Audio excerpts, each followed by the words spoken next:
आप जहाँ रहते हैं आपके आसपास आपका पृथ्वी लोक में कर्मों के चक्र का एक पूरा घेरा बना हुआ होता है, जो भूलोक का घेरा है। ये कर्मों का घेरा है और यहाँ आप अपना भाग्य चक्र लेकर आए हुए हैं।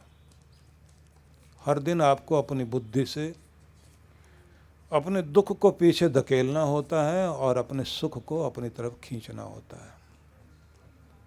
शरीर का सुख स्वास्थ्य में है, सांसारिक भोग पदार्थों में है। शरीर में उग्रता आ जाए तो वातावरण बिगड़ता है, और मन में व्यग्रता आ जाए तो भी वातावरण बिगड़ता है। उग्रता और व्यग्रता दोनों चीज़ें हम लोगों को संतापित करती हैं। प्रत्येक व्यक्ति को हर दिन इस भूलोक में ठीक रहने के लिए अपने पितरलोक के साथ जुड़ना होता है। पितरलोक आपके ऊपर है, घर में आपके बड़े बुजुर्ग आपके ऊपर होते हैं।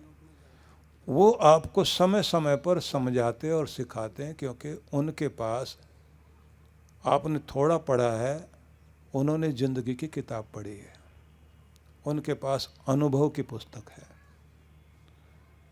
युद्ध में ट्रेनिंग लेकर जाने वाले से ज़्यादा वो लोग महत्वपूर्ण होते हैं जिन्होंने युद्ध लड़े होते हैं। इसलिए उनको बड़ा सम्मान दिया जाता है, क्योंकि वे जानते हैं कि किस तरह की चीज़ें सामने आती हैं। कबीर ने जब ये कहा था कि तुम कहते कागद की लेखी और मैं कहता आँखन की देखी, कि तुम तो कागज पढ़ के बोलते हो, मैं तुम्हें आँखों देखा प्रत्यक्ष किया हुआ बता रहा हूँ कि जिस चीज़ को तुमने पुस्तक में पढ़ा होगा, मैंने तो हृदय की पुस्तक में परमात्मा को पढ़ा है। तो वो ज्ञान अनुभव वाला वो बड़ों के द्वारा मिलता है। इसलिए घर में बड़ों को सम्मान देना ये हमारी संस्कृति का हिस्सा है। लेकिन आपके ऊपर एक पितृलोक भी है। वो जो कहते हैं ना कि काम बिगड़ रहे हैं क्योंकि पितर नाराज हैं, तो उसमें क्या करते हैं लोग, जाके गया में श्राद्ध करके आएंगे या कहीं और जाके श्राद्ध करेंगे। उससे कितना फ़र्क पड़ेगा ये मैं नहीं कह सकता, लेकिन ये बात ज़रूर है कि जिन कामों को करने से आपके बड़े खुश होते हैं और जो उनके सपने थे उनको जब आप पूरा करने लगते हैं, और जब आप अपने घर में धर्म कर्म कर रहे होते हैं, दान पुण्य सेवा सत्कर्म कर रहे होते हैं, तब सच में आपके पितर प्रसन्न होते हैं और पितृलोक से कृपाएं आती हैं आपकी तरफ। इसलिए कुछ भी नहीं तो कम से कम एक पेड़ ही अपने पितरों के नाम पर लगा दीजिए, एक एक के नाम पर लगा दीजिए। मैंने पीछे कहा था कि आदमी मरेगा तो एक पेड़ लेके मरेगा। चिता जलती है ना, कम से कम एक पेड़ जितना ईंधन चाहिए होता है, एक पेड़ लेके मरता है आदमी। जीते जीते उसे बहुत पेड़ चाहिए, क्योंकि ये ऑक्सीजन के सिलेंडर हैं, ये सब ये प्राणवायु उन्हीं से तो मिल रही है। तो अपनी ज़िंदगी में कम से कम हर एक व्यक्ति को 24 पेड़ लगाने की जिम्मेदारी है।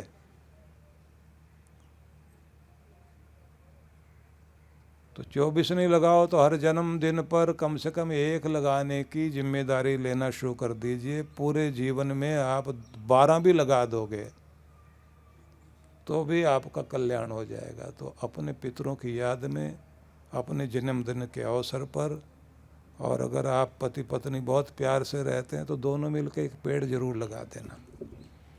पितरों की कृपा दोनों तरफ से मिलेगी। तो आपके सिर पर एक है पितृलोक, उसके ऊपर है गुरुमंडल।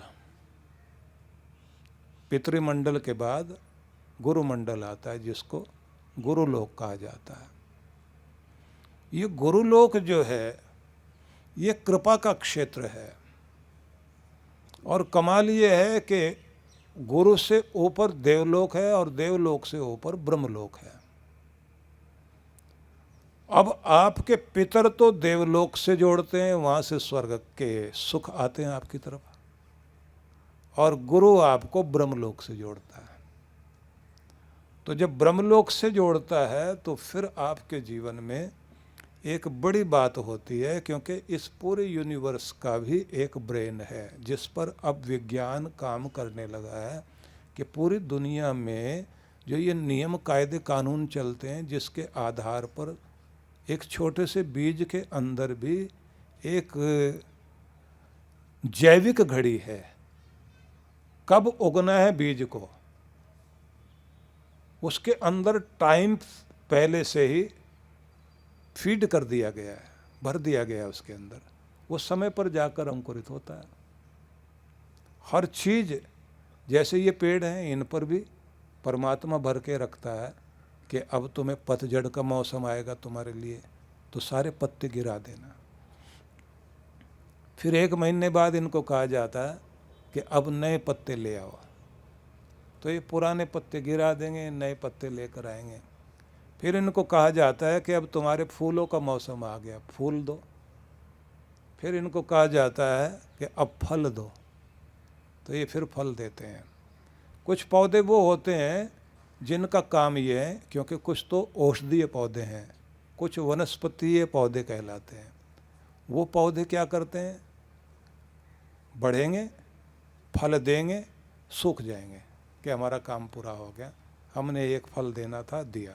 गेहूं की फसल उगेगी, अपने फल दिए, खत्म। मक्का की फसल उगेगी, फल दे दिए और खत्म हो गए। धान की फसल उगेगी, अपना फल दिया और सो गए, खो गए। लेकिन अमरूद का पौधा, आम का पौधा, ये सब अपने फल दे करके सूखते नहीं हैं, अगले साल के लिए फिर तैयार करते हैं। तो ब्रह्मांड का एक मस्तिष्क है जो ब्रह्म के द्वारा संचालित होता है, उससे चलते हैं संसार में नियम। उस नियम के साथ जो अपने को जोड़ लेता है उसे कहते हैं ये धर्म पूर्वक जीवन जी रहा है, और जो उन नियमों के साथ जुड़ा हुआ, ईश्वर के नियमों के साथ जुड़ा हुआ, उसे कहते हैं आस्तिक आदमी। और जो किसी नियम को नहीं मानता उसे कहते हैं नास्तिक आदमी। और जो नियम मर्यादा के खिलाफ चले, मन मर्जी करे, उसे कहा जाता अधार्मिक व्यक्ति। गुरु आपको ब्रह्मांड से और ब्रह्मलोक से जोड़ देता है। तो ब्रह्मांड से आती हुई विश्व शक्ति, जिसे आप ध्यान में प्राप्त करते हो, ब्रह्मांड से आती हुई शक्ति जिसे आप नींद में प्राप्त करते हो, और ब्रह्मांड से आती हुई शक्ति जिसे आप बिल्कुल जब शांत, खामोश और एकदम अकेले बैठे हों और बहुत खुश हों, उस समय ब्रह्मांड से आपको, आपके यहाँ मस्तिष्क से, ब्रह्मरंध्र से आपको एक शक्ति टकराती है, और वो आपको अंदर ही अंदर भर देती है, आपको रिपेयर करती है, आपके अंदर शक्ति देती है, और उसी से आप जो है अपने 24 घंटों का काम चलाते हैं।